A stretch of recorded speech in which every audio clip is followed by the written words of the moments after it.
Et à tous. Dans cette vidéo, je vais vous parler des équations paramétriques et je vais vous donner aussi une méthode pour étudier le signe et des équations du second degré connaissant le delta, sachant que le delta est supérieur ou égal à 0 et connaissant la somme et le produit. C'est-à-dire ça sera utile, ça va vous servir pour le signe et au niveau des équations paramétriques. Bon, ok, c'est pour cela que je l'ai fait dans cette vidéo. Bon, ok, on va évoluer.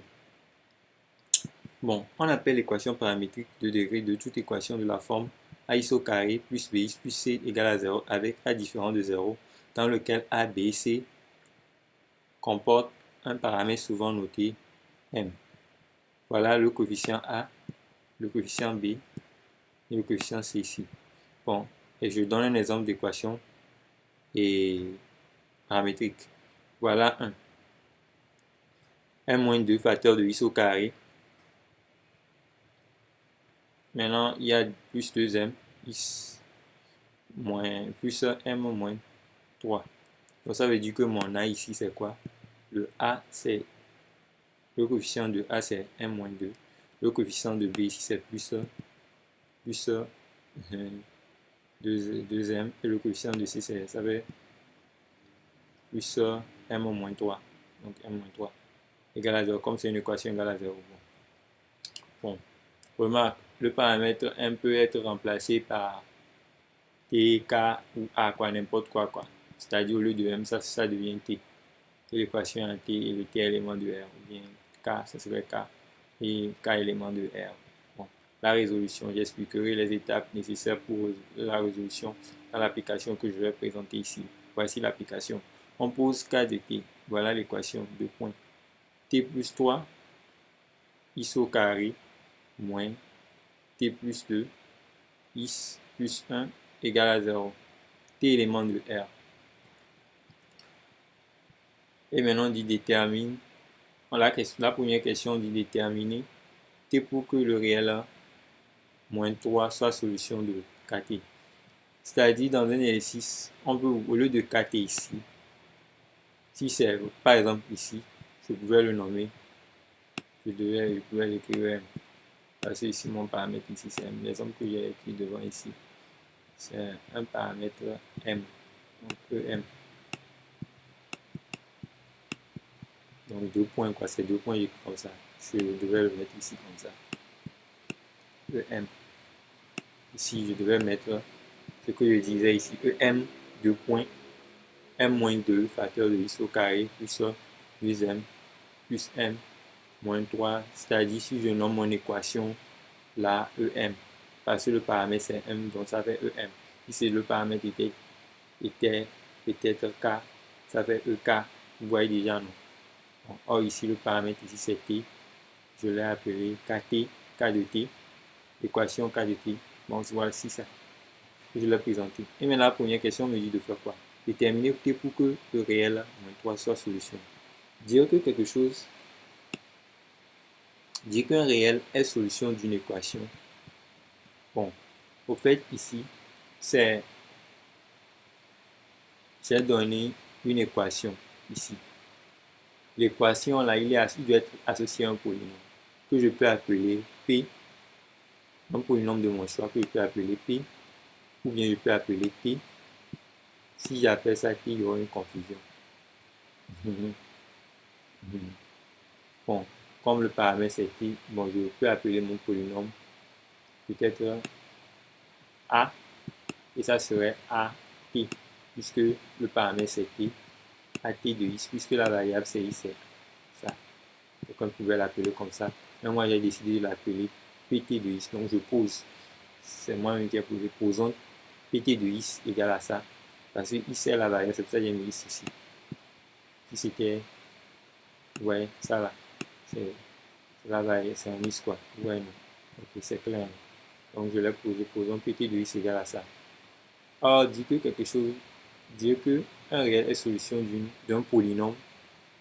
Ici, c'est le polynôme que j'ai associé, c'est PT de X.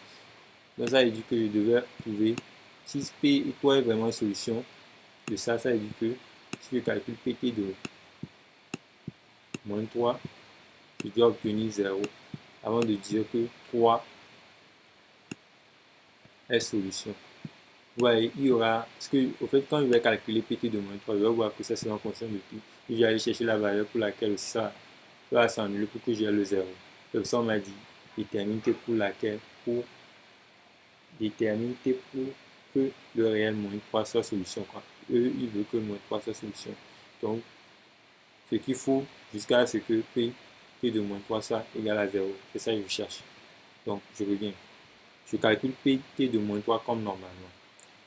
Et voici ça va donner 0. Pt de moins 3, c'est ça. Ça va être t plus 3 facteur de moins 3 au carré moins qui est ici. T plus 2 et le moins 3 facteur ici plus 1. Or, moins, quand je fais moins fois moins, ça fait plus. Or, ici, ça fait quoi? Premièrement, ici, ça fait moins 3 au carré, ça fait 9. Ça fait t plus 3. Et maintenant, ici, moins fois moins là. Ça fait plus. Ouais, non, ça fait plus maintenant. T plus 2 facteur de 3. Maintenant, plus 2. Parce que j'ai fait ce moins là. Ce moins là fois ce moins là. Donc ça, il y a mis le plus. Et maintenant, je vais développer. Ça fait 9. 9t plus 3 fois 9, ça fait 27. Plus 3. Parce que 3 fois t, ça fait 3t. Plus 6. Maintenant, plus 1. Maintenant, j'additionne. Ça fait 9 plus ça. En fait, c'est t ici, je mets t en facteur. Vous voyez ici, il y a t ici, il y a t ici, je mets t en facteur. Donc ça fait 9 plus 3 facteur de t, voilà ici. Maintenant ici, la coefficient 5, je vais copier. Ça fait 27 plus 6 plus 1.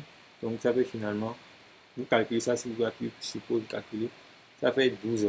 Parce que 9 plus 3, ça fait 12. 12t plus 34, parce que la somme du tout, ça va se faire 34. Ok. Maintenant, je fais, voilà, je trouve pt de moins 3 égale à ça. Maintenant, je veux attribuer que ça la donne 0. Vous voyez que c'est en fonction de t, non? Détermine t pour que le réel moins 3 soit solution. Maintenant, la valeur de t, il faut que ça donne 0. Donc, pour le trouver, il faudrait poser ceci égal à 0. Vous voyez, non? Parce que c'est ça qui va me permettre, si ceci est égal à 0, alors moins 3 sera solution. Donc, je le pose égal à 0. On résolve ça. Résolvons 3t plus 34 égale à 0.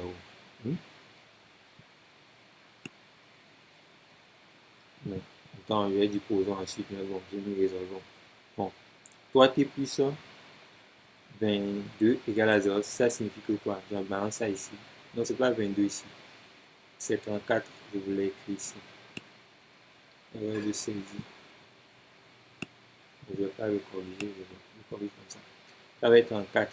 6 plus 34, vous avez vu, non? Donc, je vais balancer 6t plus 34, quoi. Donc, je vais balancer ça de ce côté. La ligne là, c'est 6t. Voilà, c'est ça. Je l'ai écrit ici, oui, non? Et 6t plus 34 égale à 0. Je balance le 34 ici, que ça fait moins 34. Je balance le 2 en bas. Le 12 en bas, ça fait ça. Et voilà ce que j'ai trouvé maintenant. Je simplifie par 2, 2. Et j'obtiens ça. Donc, la valeur de t là, c'est ça. Et vous allez voir, quand vous allez remplacer moins 17 sur 12, 7 fois 2. Moins 17 sur 12 fois 2. Avec moins, facteur de 12 ici. Mais 12 était là. Facteur de quoi? 17, j'ai fait sortir le moins sur 6. Et fait plus 34. Si vous voulez le calculer, vous devez obtenir 0 quand vous allez le calculer. Ça va donner 0. Vous m'écoutez, non? Donc ça va donner 0. Et là, vous allez dire que, vous allez voir que pt de moins 3 donne 0 pour cette valeur. Donc la question est résolue. Donc celui-ci, vous encadrez, ça c'est la réponse. Ça. Donc, détermine t pour que le réel moins 3 soit solution. Pour que le réel moins 3 soit solution, il faudrait que t donne cette valeur. Moins 17 sur 6. Ok, évoluons. Voilà. La question ci, en discutant suivant les valeurs du paramètre, et résout ça. Bon, ici c'est une équation paramétrique. La résolution d'une équation paramétrique. Premièrement, la première étape consiste à faire quoi? On identifie les paramètres. Voilà, le paramètre, je vous avais montré ça. Parce que mon A, c'est ça. C'est la valeur de mon A, ça. la valeur de mon B, ça. Je vais vous montrer l'équation et dire ça encore, vous allez voir. Voilà. Voilà. C'est ça qui est mon A. Le A, c'est sa valeur, ça. Le B, c'est sa valeur, ça. Le C, je vais bien monter ça, vous voyez. C'est bon maintenant. Le A, c'est sa valeur qui est T plus 3. Le B, c'est sa valeur, ça va moins, facteur de T plus 2. Et le C, c'est sa valeur qui est plus 1. Vous allez voir dans l'identification ce que j'ai fait. Voilà. A égale à T plus 3, B égale à T plus 2, moins facteur de T plus 2. Le C qui est égal à 1.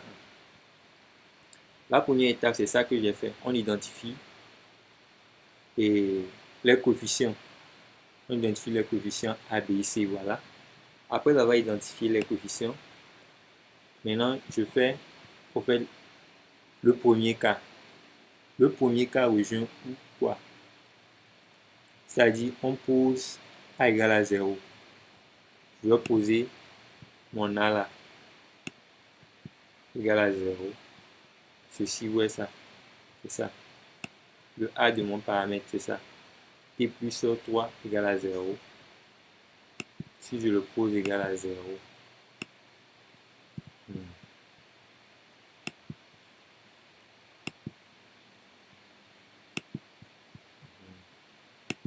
là, je le pose égal à 0. En le posant égal à 0, je vois que T égale à quoi? Si ça égale à 0, je vois que T, si je dis T plus 3 égale à 0, je veux tirer le T. Ça veut dire que T va me donner quoi? T va me donner moins 3. J'espère que vous êtes d'accord, parce que je balance ça de ce côté. C'est T plus.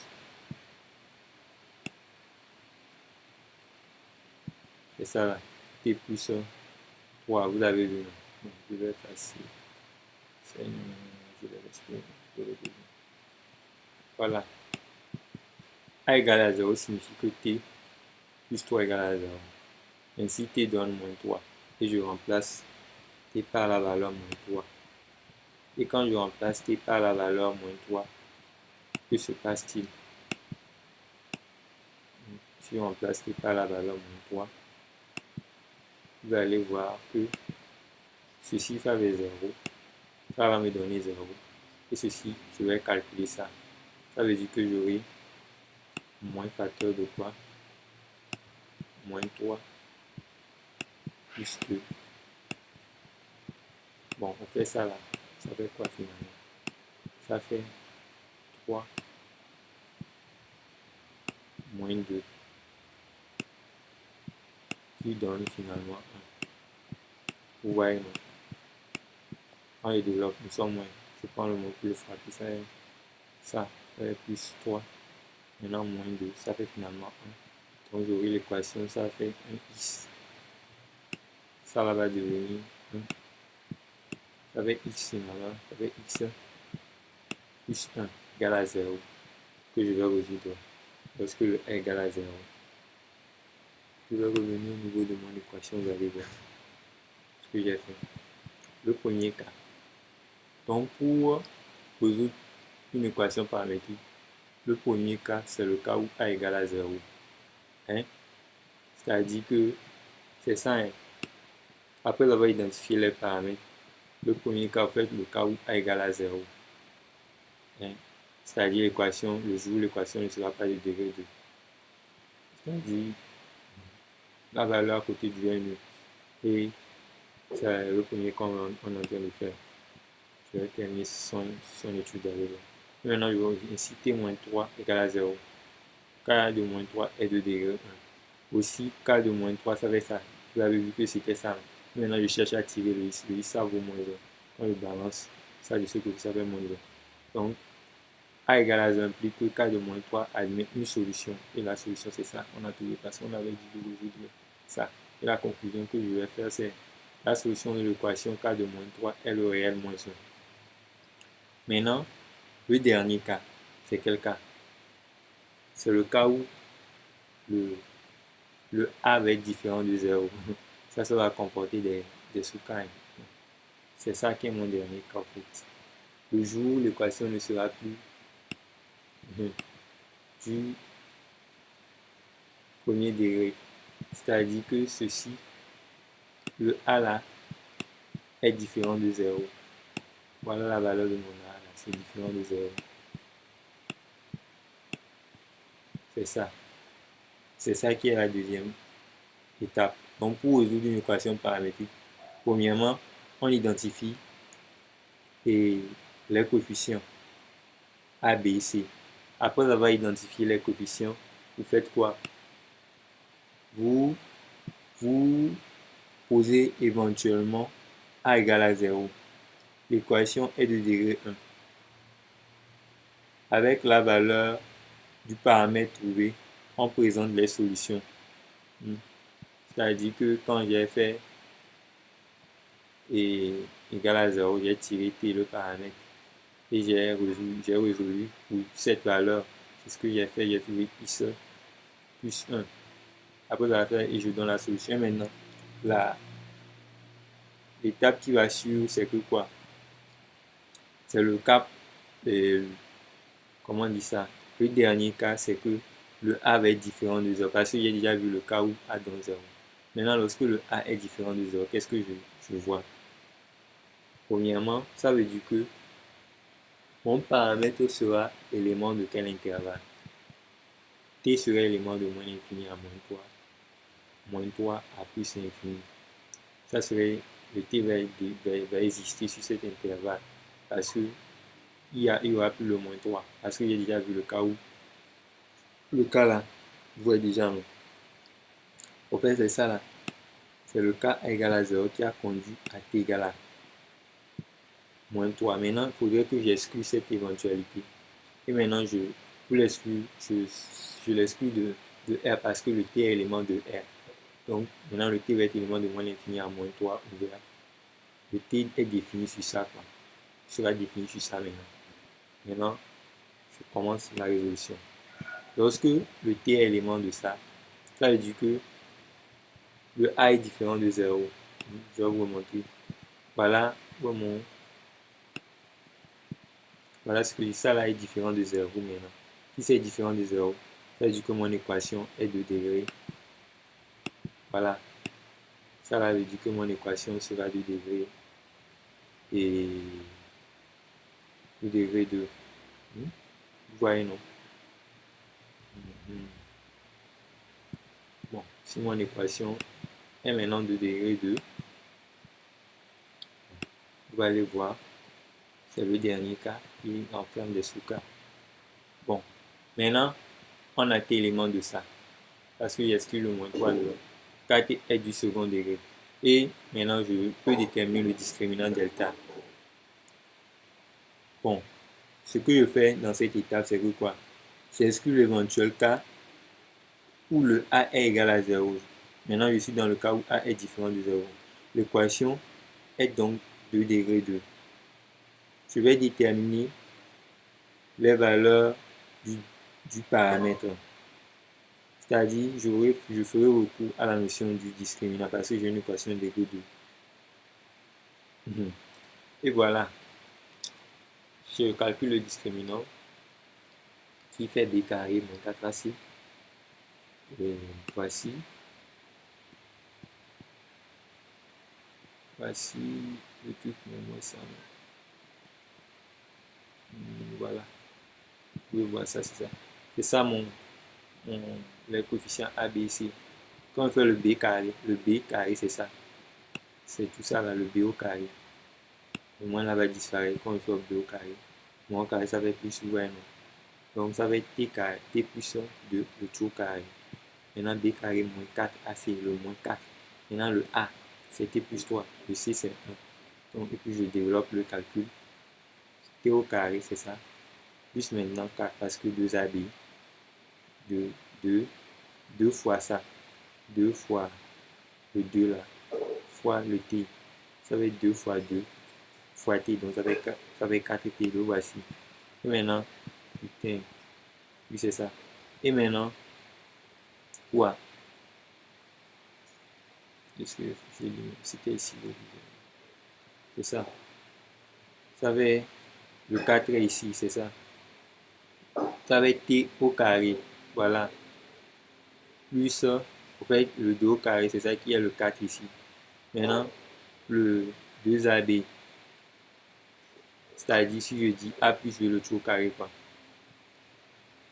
Le t, c'est ça, le t au carré, plus maintenant le 4 qui est le 2 au carré, plus maintenant le plus 4t qui fait, en fait, 2 fois t, qui fait 4t.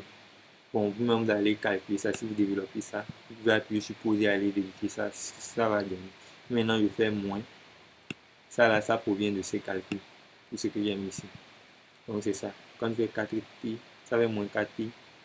Moins 12 fois sur moins 4 fois 3, ça fait moins 12. Vous avez vu. Vous pouvez mettre pause et calculer. Maintenant, delta égale à ça. Quand vous allez essayer d'additionner ça. Parce que, premièrement, il y a t carré. J'ai pris le t carré. Ouais, il y a plus 4 ici. Quand j'enlève 4 de parce que ici il y a plus 4 et moins 4, ça c'est gros. Quand j'enlève 4 de quand je fais moins 12 plus 4, j'obtiens moins 8. Vous avez vu. Okay. Et maintenant, je vois que le delta donne ça. Je ne peux pas donner le signe du delta immédiatement. Il faudrait étudier ça là. On va donner le signe du delta. Je pose ça. Posons ça égal à 0. Donc, quand je pose ça égal à 0, j'obtiens t carré moins 8 égal à 0. Ça va être t carré égal à quoi? 8. Donc, t égale à racine de 8. Ou t égale à moins racine de 8. Or, racine de 8, ça fait quoi?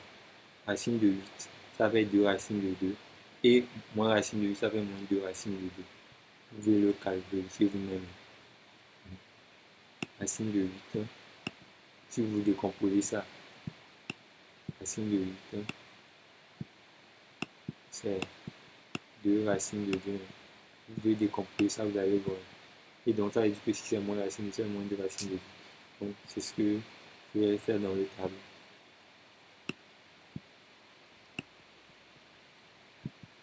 Voilà, le delta. Le delta, je donne le signe du delta. En fait, ici, il y a double barre ici parce que l'ensemble sur laquelle t est défini là, lorsque le a est différent de 0, il a exclu quoi. Je vais exclure ça ensemble, je vais exclure ça. Donc, je mets double barre là-bas. Donc, le voici. Je l'ai mis dans le tableau. Bon. Maintenant, et voilà les valeurs qui annulent ces deux valeurs avec moins de racine de 2 et 2 racines de 2. Moins de racine de 2 est plus petit, c'est pour ça que j'ai mis ça. Maintenant, 2 racines de 2 ici. Donc ça, il n'y a pas de problème. Et j'alterne les deux signes.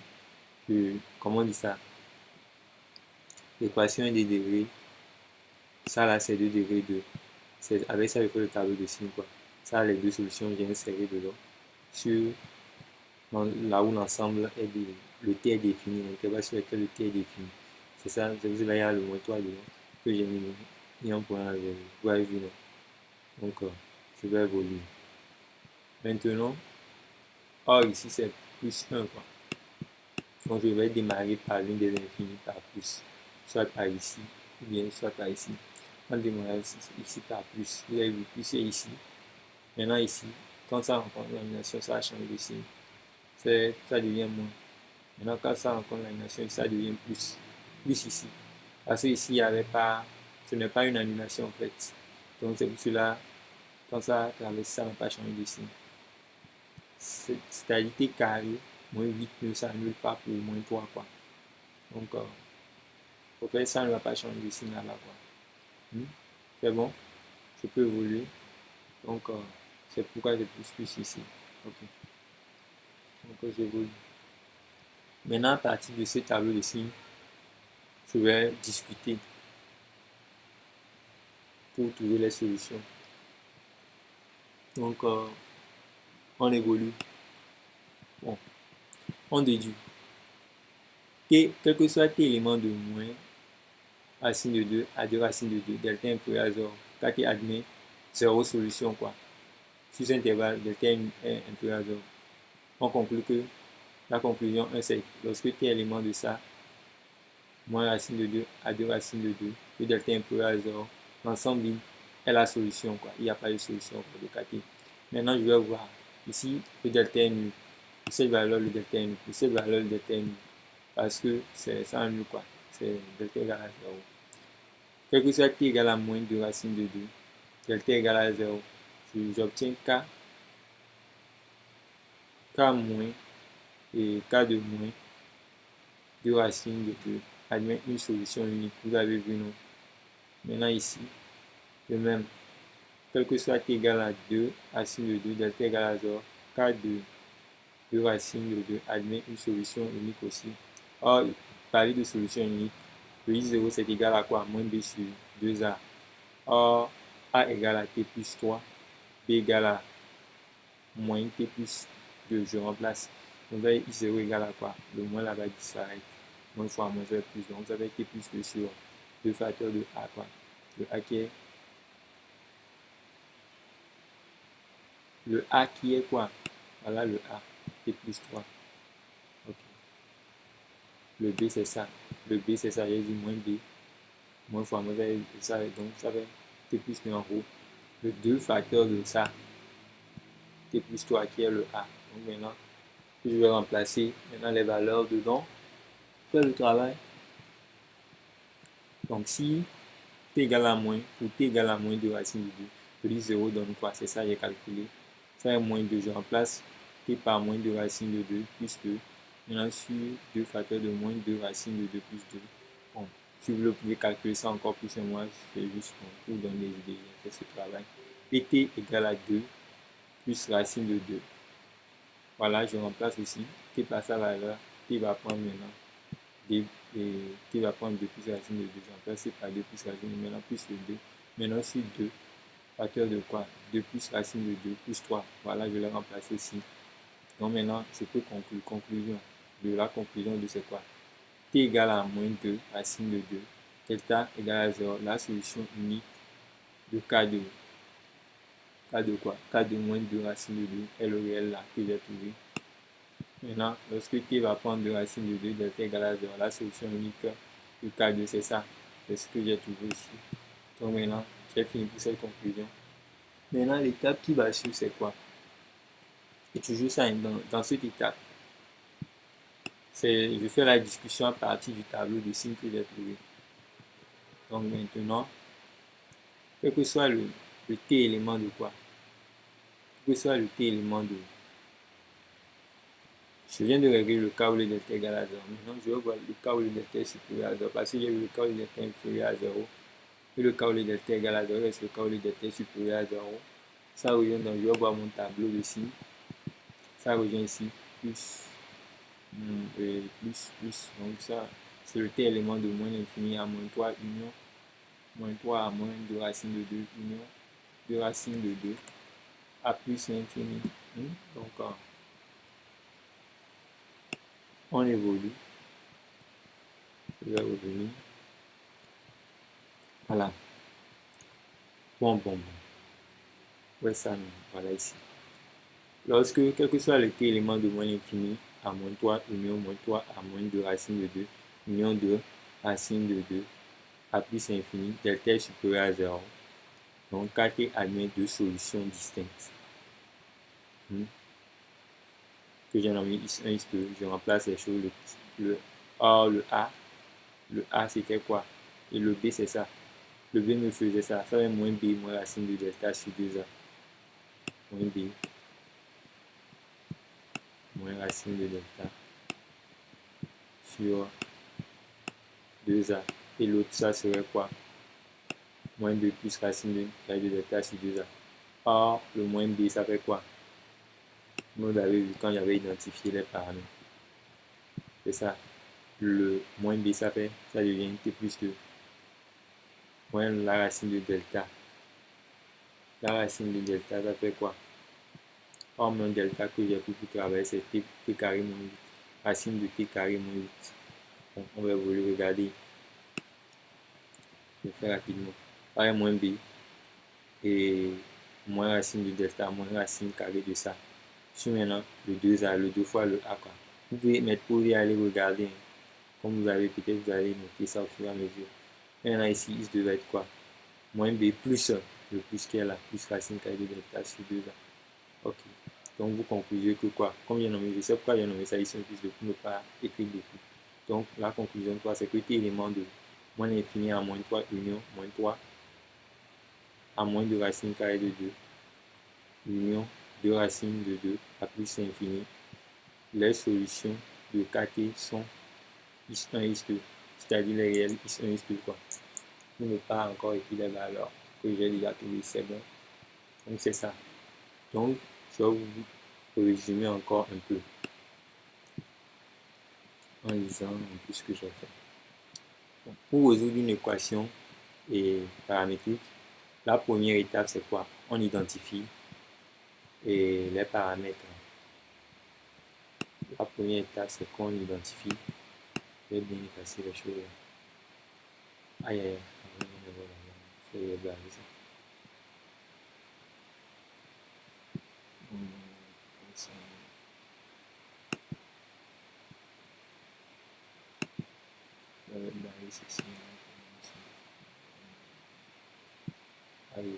Ça fait la vie. Bon, vous allez écrire la ligne là ici. Bon. Voilà les étapes. Maintenant, je vais vous dire ce que je voulais dire.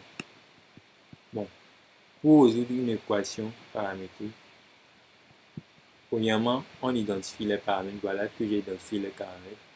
Et maintenant, je fais le cas où le a égale à 0. C'est la première étape de ça. Première étape, identification des paramètres, des coefficients.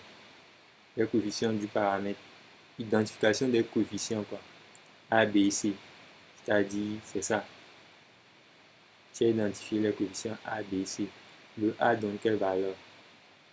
Or, ça comporte le paramètre.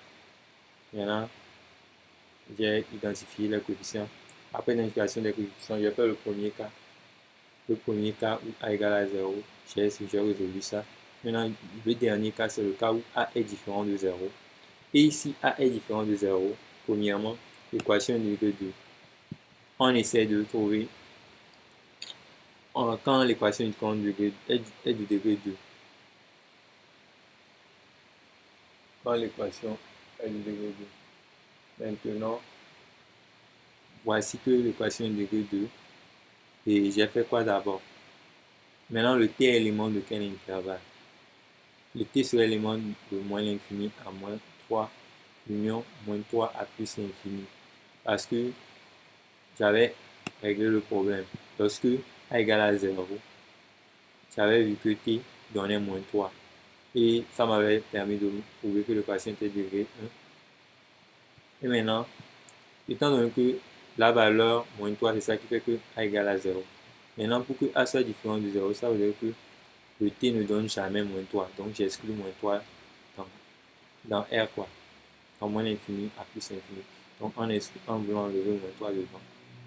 Voilà, je l'enlève de l'intervalle. Et maintenant, j'ai une équation de degré 2. Et maintenant, après avoir pris une équation de degré 2, je vais essayer de résoudre ça par l'outil que j'ai, le delta.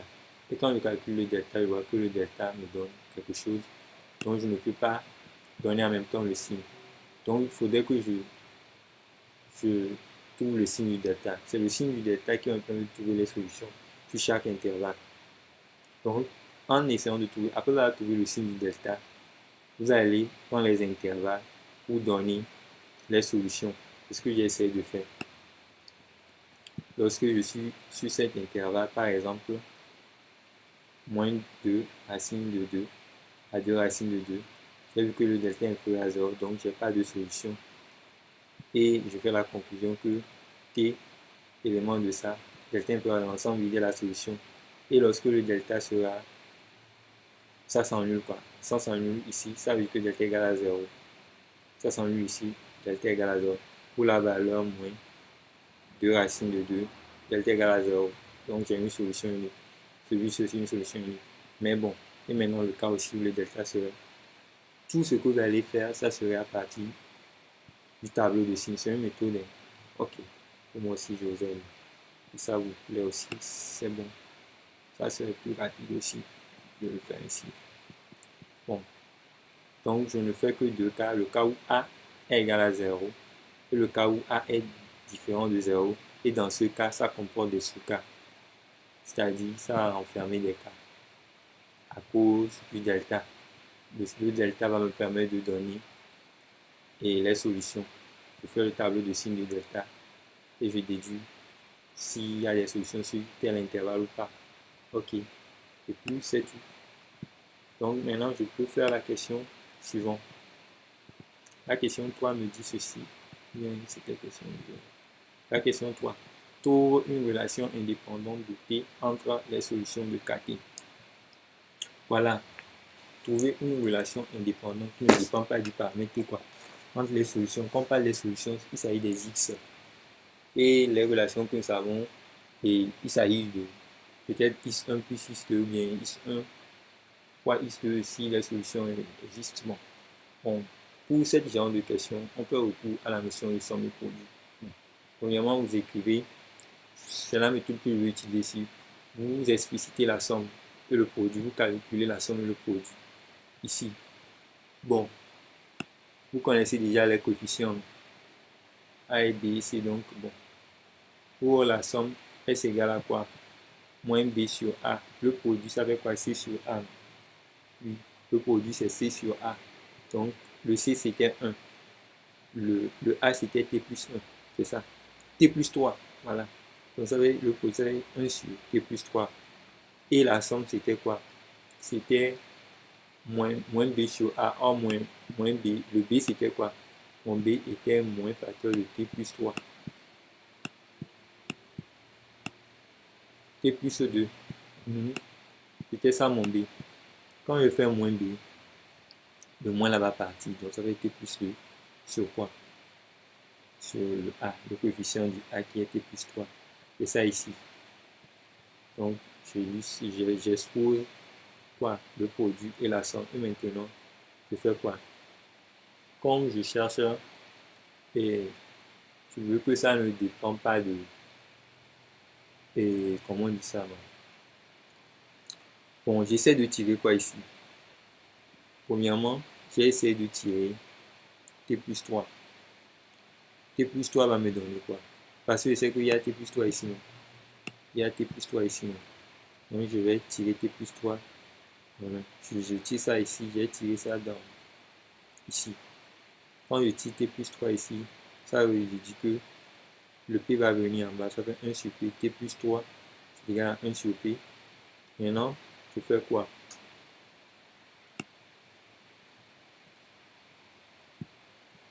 Voilà. Je balance ici. Je ne veux pas que ça dépende de tout. Donc, je veux cela ici en train de tirer. Je cherche à tirer le T. J'ai tiré le T ici parce que, voilà, quand j'ai tiré le T finalement, ça fait quoi? T égale à quoi? 1 sur P moins 3.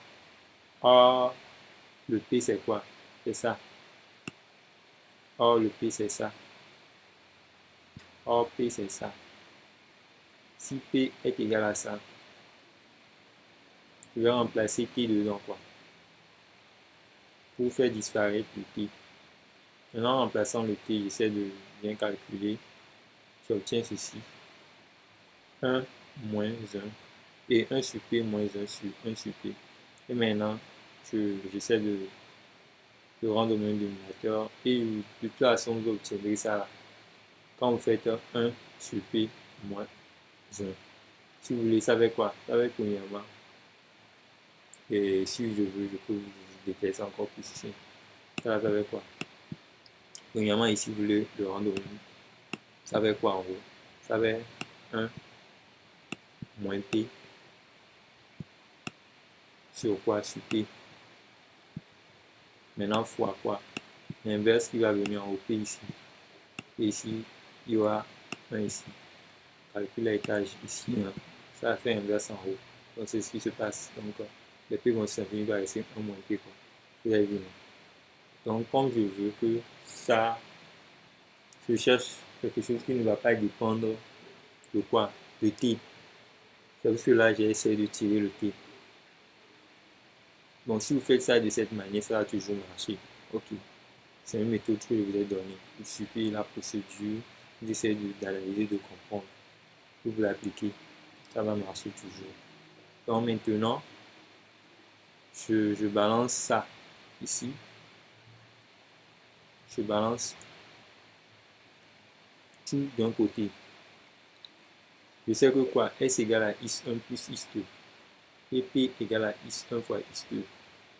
La somme avec X1 plus X2, comme je l'avais dit au départ. Et le produit, ça avec X1 fois X2. Donc, je remplace. J'aurai X1 plus X2. Plus maintenant, c'est quoi ici?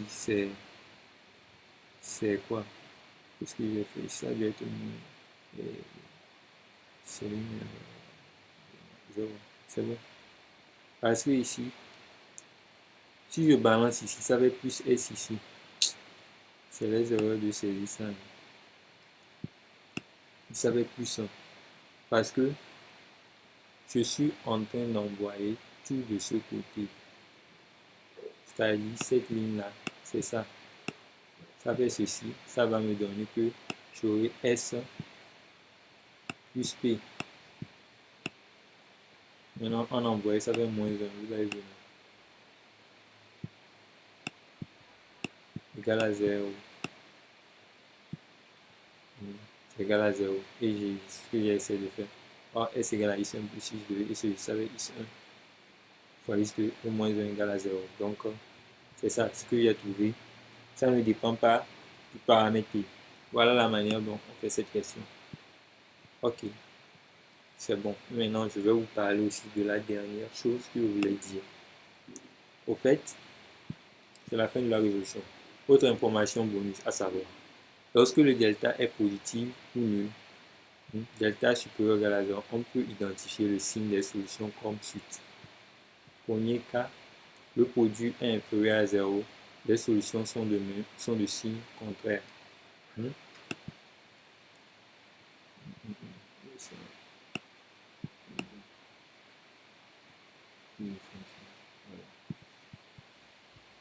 Le cas 2, lorsque le produit est supérieur à 0, les solutions sont de même signe, soit tous positifs ou tous négatifs. Si de plus S est inférieur à 0, alors les solutions sont toutes négatives, ou si le delta et ou si de plus S est supérieur à 0, alors les solutions sont toutes positives. Cas 3. Lorsque le produit est nul, l'une des solutions est nulle. Ça, c'est normal. Soit X1 est nul, bien X2 est nul. L'une d'entre eux est nulle.